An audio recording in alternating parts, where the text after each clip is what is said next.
Bharatiya Janata party के इस media centre में हार्दिक स्वागत है। आपको प्यार भरी नमस्कार।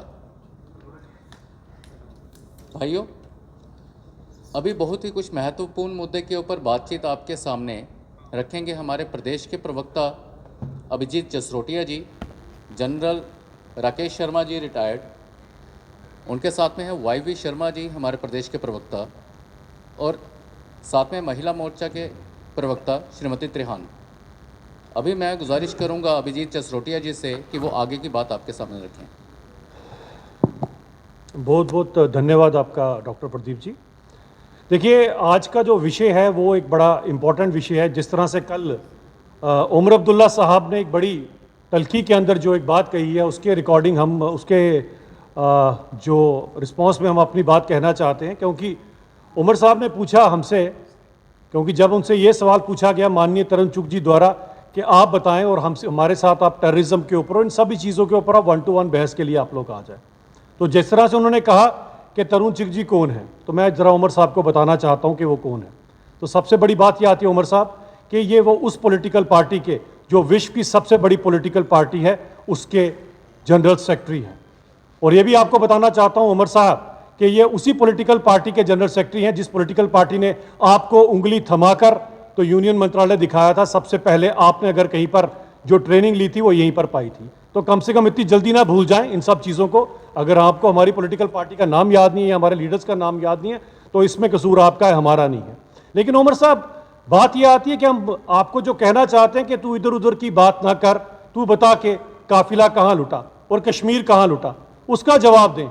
ये छोड़ दीजिए कौन क्या है क्या नहीं, हम आपसे जो सवाल पूछे उसका जवाब दीजिए। क्योंकि जम्मू कश्मीर की जनता आपसे और आपकी नेशनल कॉन्फ्रेंस से पूछना चाहती है कि हमें बताएं ये काफिला कहाँ लुटा और कश्मीर कहाँ लुटा और जम्मू कहाँ लुटा। उसका जवाब आप नहीं दे रहे हैं। और आज जो अलायंस आपने किया है, इस अलायंस की हिस्ट्री हमें अच्छी तरह से पता है। आज तो आप कहते हैं, फिर से लोगों को बता रहे हैं कि मैं मजबूरी में कांग्रेस के साथ अलायंस बना रहा हूं। लेकिन ये मजबूरी आपकी कब से चलती आ रही है? कब से आप जम्मू कश्मीर के लोगों को बेवकूफ़ बना रहे हैं? हम पीछे चले जाएं तो नेहरू जी का शेख साहब के साथ जो था अकॉर्ड, वो हमें याद नहीं है क्या? जिसके कारण आपने जिस तरह से हमारे महाराजा को यहाँ से खदेड़ा था, हमारी उनकी खुद की खरीदी हुई रियासत से एक षड्यंत्र के चलते, वो भी हमें अच्छी तरह से पता है कि आपके तो बड़े पुराने संबंध हैं, दादों परदादों के टाइम के आपके संबंध हैं। और उसके अंदर हमें अभी भी याद है, उसके बाद 10 से शायद 14 साल तक शेख साहब को जेल में रखा था कांग्रेस वालों ने। और आज ये बात आती है कि अगर आपके दादाजी को 14 साल के लिए जेल में रखा, उमर साहब आपको कम से कम अपने दादाजी के साथ तो खड़ा होना चाहिए था। हमारे वालों को अगर किसी ने 14 दिन के लिए भी ऐसा किया होता तो दोबारा हम उस पार्टी का मुंह ना देखते। लेकिन आप अपनी सियासी मजबूरी समझिए कि आज आप फिर से उसी कांग्रेस के साथ जा रहे हैं। और हमें अभी भी याद है उसके बाद जो इंदिरा शेख अकॉर्ड हुआ था, और उस समय जब शेख साहब ने जो आज डिमांड आप कर रहे हैं, उसी समय शेख साहब ने प्री 53 की डिमांड की थी, जिसे आप ही की दादी जी ने सिरे से खारिज कर दिया था। और आज जिसे राहुल गांधी जी की दादी जी ने सिरे से खारिज कर दिया था। और आज राहुल गांधी जी उसी के नक्शे कदम पर चलते हुए अपनी दादी जी को गलत साबित करने पे तुले हुए हैं। तो राहुल गांधी जी को भी जवाब देना पड़ेगा कि वो क्या था। आज क्या राहुल गांधी जी ठीक है या उनकी दादी जी ठीक थी? और उसके बाद जो अकॉर्ड हुआ, ये तो आपके खानदानी अकॉर्ड चलते आ रहे हैं। ये जनता तो बीच में पिस रही है आपके इसी अकॉर्ड के अंदर। कभी कोई किसी के साथ अकॉर्ड बनाता है। और आपको याद होगा जो जम्मू कश्मीर का दुर्भाग्य था, वो था राजीव और फारूक साहब का अकॉर्ड और 87 की रिगिंग, जिसके बाद बंदूक यहां पर दाखिल हुई। और आज आपको जवाब देना पड़ेगा उमर साहब, वो 1.5 लाख लोग जो कब्रों में दफन है, उसका जवाब कौन देगा? जरा मुझे फिर बताएं। आज फिर से आप ऑटोनॉमी की बात करना शुरू हो गए। आप फिर से जो अमन सुकून यहां पर आया हुआ है, उसको आप फिर से वापस उसी कगार पे लाकर खड़ा कर देना चाहते हैं। तो उमर साहब, इन सब चीजों का जवाब आप कब देंगे लोगों को? ये आपको बताना पड़ेगा। आज तो जिस हिसाब से आप ऑटोनॉमी की बात कर रहे हैं, 2.5 करोड़ से ज्यादा यहां पर सैलानी आए हैं। आप और राहुल गांधी जी क्या चाहते हैं? ये 2.5 करोड़ के सैलानी फिर से वीजा लेकर यहां पर आए? और जब वीजा लेकर यहां पर आएंगे तो क्या 2.5 भी पीछे रह जाएंगे? तो कहां जाएंगे जम्मू कश्मीर के लोग? कहां जाएंगे वो कश्मीर के लोग जिसने पिछले 5-10 सालों से जो कम से कम उनकी खुशहाली देखी है?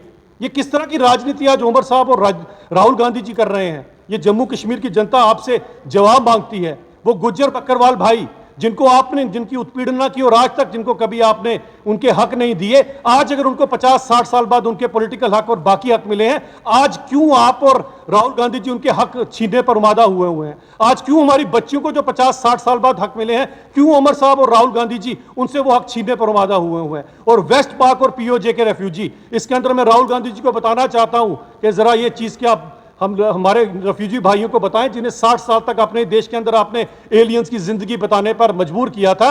आज राहुल गांधी जी और उमर साहब उनसे हक क्यों छीनने कर उमादा हुए हैं।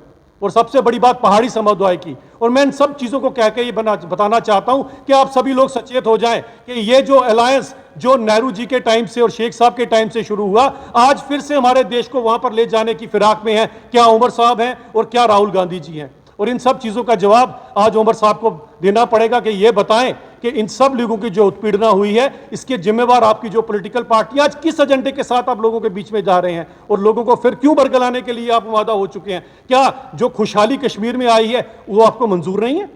क्या आपको वही चीजें पसंद है, वही खून खराबा पसंद है? क्योंकि राहुल जी गांधी जी ने तो अपना खून का रिश्ता बता दिया, वो खून का नहीं, वो लहू लुहान करने का रिश्ता है राहुल गांधी जी का।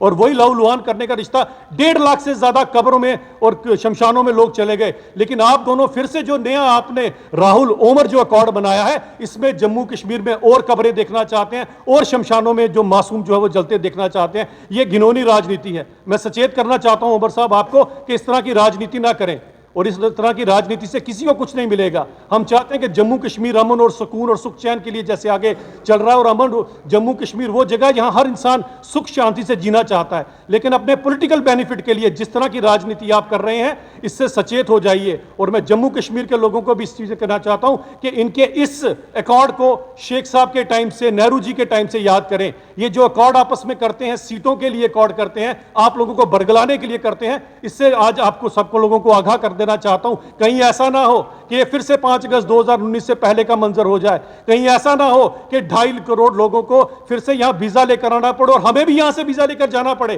क्योंकि इनके मंसूबे कुछ इसी तरह के हैं। इनको अमन सुकून बिल्कुल पसंद नहीं है। तभी यहां पर यह खून का रिश्ता, लहू लुहान करने का रिश्ता, जिसके ऊपर स्टैंप लगाते हैं राहुल गांधी जी और उमर साहब की पार्टी अपने मैनिफेस्टो के अंदर उसको लिखती है। तो ये आपको हम बताना चाहते थे। अब आपका कोई सवाल है या आप कोई बात करना चाहते हैं? उमर साहब और फारूक ने वो स्टार्टिंग में ही बोल दिया कि उमर साहब को उंगली पकड़ के चलना हम ही ने सिखाया था। हमने बताया, हम तो सभी को मंत्री भी रहे, बिल्कुल उनको एनर्जी संगठन जो कहेगा वो होता है। अब आपने बात की तो बताता हूँ, जहाँ से मैं मूलतः जसरोटा से आता हूँ, वहाँ से तो मेरा भी नाम था, और मेरे साथ मेरे ही ब्रदर हैं वो राजीव जसरोटिया जी, उनका नाम था। रात को 1:30 बजे सबसे पहले मुबारक मैंने उनको दी है, और मैंने कहा भैया बताओ कहाँ चलना आपके साथ। अगर हम इस सोच से चलेंगे तभी तो आगे बढ़ पाएंगे ना, वरना जम्मू कश्मीर को तो हम सबके सब लोग उन्हीं के हाथों सौंप देंगे जिन्होंने 50-60 साल तक यहाँ पर किया है। और जम्मू के लोगों को तो आगाह होना पड़ेगा।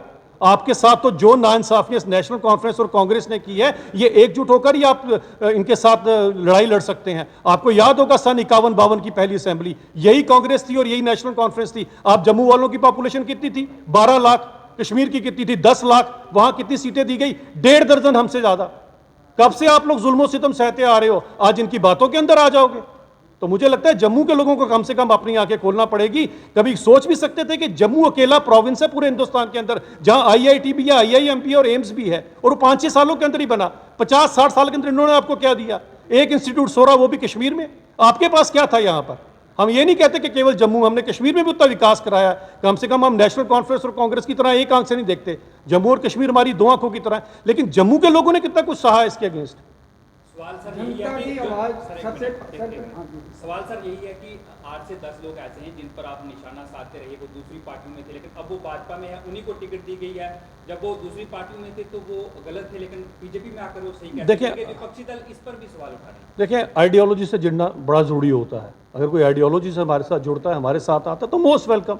आप किसी पार्टी में जाते हैं सिर्फ अगर अपने लिए जा रहे हैं तो मैं उसमें कुछ नहीं कह सकता, लेकिन आइडियोलॉजी के साथ जुड़ना बड़ा इंपॉर्टेंट है। जो आइडियोलॉजी के साथ जुड़े हैं, और जब परिवार के अंदर कोई आ गया फिर वो बाहर का नहीं होता, वो अपने परिवार का होता है। अभिजीत जी, एक आखिरी सवाल मेरा रहेगा कि लगातार विपक्षी दल जो है निशाना साध रहा है भाजपा के ऊपर, और साफ तौर पर यही कह रहा है कि 2014 से जुमले भाजपा ने जम्मू कश्मीर की जनता को दिए हैं, सुनाए हैं, और आज तक किसी भी जुमले पे वो खरी भी नहीं होती। अरे बताएं, जुमले इनके हैं या हमारे हैं? 51-52 का मैंने आपको पहले बता दिया, 87 की रिगिंग मैंने इनकी बता दी आपको। उसके बाद सोचिए ऐसी कौन सी आपके पास जादू की छड़ी थी कि 10 साल आप कश्मीर के लोगों को, जम्मू के लोगों को छोड़कर लंदन चले गए और आके फिर से आपने सरकार बना ली। आज इनकी दिक्कत समझिए, दिक्कत इनकी ये है कि वो जमाना चला गया कि 5000 के वोटों से आप एमएलए बनेंगे, 10,000 के वोटों से मंत्री बनेंगे और 15,000 के वोटों से मुख्यमंत्री बनेंगे। आज तो लाखों वोट लेना पड़े हैं, तभी तो उमर साहब भी हार गए और महबूबा मुफ्ती साहब भी हार गई। यही तो है जमहूरियत। 3 टायर सिस्टम किसने रिस्टोर किया? हमने रिस्टोर किया। तो जुमले इनके हैं या हमारे हैं? जरा बताएं जरा। 2.5 लाख की बैकडोर अपॉइंटमेंट है पीडीपी के अंदर, तो रातों रात मामा भांजा जी केएस ऑफिसर बन गए, और फिर खुद ही उमर साहब ने शोर मचाया तो नीचे उतारना पड़ा।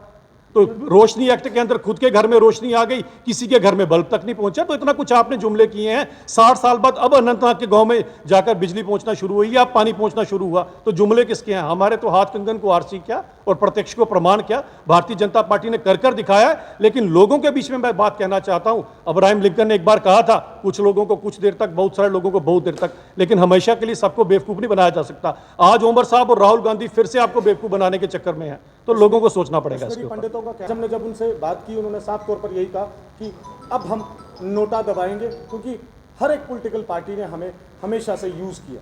देखिए, सबसे बड़ी बात कश्मीरी पंडित समाज को मैं कहना चाहता हूं, आपके कश्मीरी हिंदू समाज को, कि आपके सबसे बड़े कोई गुनाहगार थे तो बीटा कराटे, शबीर शाह और यासीन मलिक जैसे लोग, ये 30-30 साल किन की कुर्सियों के पीछे छुपे हुए थे? ये जरा उमर साहब जवाब दें या राहुल गांधी जवाब दें। आज वो कहाँ के कहाँ आपको नजर आए? सबको जेलों में भरा गया।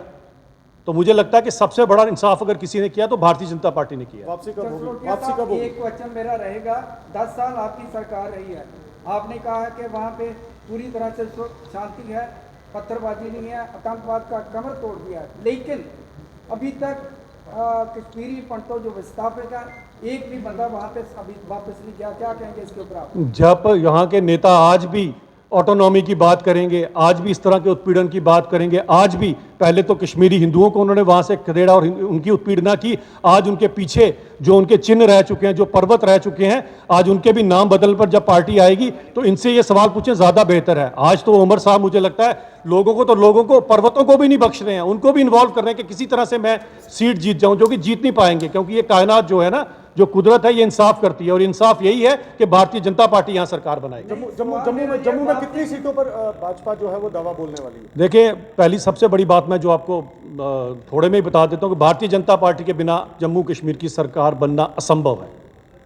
अब संभव कहाँ होगा तो वो बात की बात है, लेकिन असंभव है हमारे बिना। हमारी आइडियोलॉजी, हमारा सबसे पहले हमारे लिए रहता है, ये आइडियोलॉजी थी कि हमने अपनी आइडियोलॉजी के साथ कभी कंप्रोमाइज़ नहीं किया, वरना सरकार हमने बनाई हुई थी, सरकार हमने छोड़ी थी। आपकी याद होगा 2003 और 4 के बीच में जो सरकार थी वो पीडीपी और कांग्रेस की थी। और जिस तरह से कश्मीरी पंडित जी की हिंदुओं की बात कर रहे हैं विनीत जी, तो 2003 नदी मार्ग में 24 कश्मीरी पंडितों को पॉइंट ब्लैंक पे भूना गया था, जिसमें 4 मासूम बच्चे थे। इन राहुल गांधी जी ने सरकार नहीं छोड़ी थी, अगर आपको याद होगा। और यही पॉलिटिकल पार्टीज उस समय हीलिंग टच खेल रही थी। वो हीलिंग टच किसके लिए था? टेररिस्टों के लिए था या इनके लिए था? इनके पास इतने सवाल हैं, इनके पास जवाब नहीं है देने के लिए। तभी मैं एक चीज कहना चाहता हूं, यही कारण है कि उमर साहब कोई बहस नहीं करना चाहते हैं। पूछते हैं तरुण चुग जी कौन है? अरे तरुण चुग जी अपने नाम से तरुण चुग बने हैं, उमर अब्दुल्ला के नाम से अब्दुल्ला हटा दो तो उमर साहब को शायद अपनी गली में कोई नहीं जानेगा। देखिए, हमने ही सबसे बड़ा वादा किया उनके साथ, सरकार बनते ही पहला काम यही होगा। और मुझे लगता है उनको विश्वास हमारे पर ही करना पड़ेगा। उन लोगों पे तो डेली वेजर विश्वास कर नहीं सकते हैं। 20-20 साल आपका उन्होंने खून चूसा है। 500 रुपए में डेली वेजर ने जो नौकरी की है ना, उनके परिवार से पूछिए किस तरह से परिवार पले हैं। 50 रुपए की दवाई लेने के पैसे नहीं होते तो उनके पास। ये डेली वेजरों का भला करेंगे? कोई करेगी तो सिर्फ भारतीय जनता पार्टी करेगी। 2014 में ये वादा किया गया था कि जैसे ही हमारी सरकार आएगी डेली वेजर पक्के हो जाएंगे, और 10 साल हो गए, अभी तक कुछ नहीं हुआ। नहीं, वो सरकार के अंदर हमारी सरकार किसी के साथ ही गड़बड़, किसके साथ ही उनकी बात करें ना। हम आज की बात आपसे कर रहे हैं और आपको कर दिखाएंगे। सब कुछ तो हमने कर दिखाया। हम अपने एजेंडे पे हमेशा खड़े रहते हैं। भारतीय जनता पार्टी कभी भी अपनी बात से पीछे नहीं हटती। बहुत